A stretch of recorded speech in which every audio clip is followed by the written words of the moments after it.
Монгол Улсын засгийн газрын нэгдсэн цахим хуудас gov.cgmend нэвтрэх нууц үг солих заавар.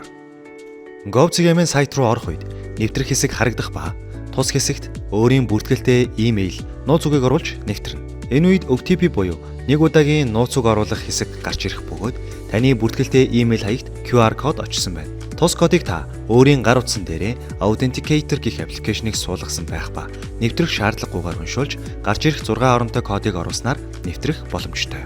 Мөн та нэвтрэх товч дарахаасаа өмнө нэвтрэх хэсгийн доор харагдах OTP-гээр нэвтрэх товчийг дарж шууд мэйл рүүгээ нэг удаагийн код аван нэвтрэх боломжтой. Хэрэв та нууц үгээ мартсан бол нууц үгээ мартсан уу хэсэгт дарж бүртгэлтэй имэйл хаягаа оруулснаар таны имэйл хаягт шинэ нууц үг илгээгдэнэ. Нэвтрэх нэрээ солихын тулд нэвтэрч орсны дараа баруун дээд буланд байрлах профайл хэсэгт дарна. Энэ үед тус хэсэгт таны нэвтрэх нэр болон хувийн мэдээлэл гарах гэсэн 3 сонголт гарч ирэх ба та хувийн мэдээлэл хэсэгт дарж орно. Хувийн мэдээлэл хэсэгт өөрийн овог нэр, утасны дугаарыг шинжилэн оруулах боломжтой. Хувийн мэдээлэл хэсгийн доор байрлах 2 сонголтоос нууц үг хэсгийг сонгоно. Тус хуудсанд бичиж оруулах шаардлагатай 3 хэсэг гарч ирэх ба хамгийн эхний хэсэгт одоо байгаа нууц үгээ оруул. Дараагийн 2 хэсэгт шинэ нууц үгээ давтан оруулснаар таны нууц үг амжилттай солигдоно.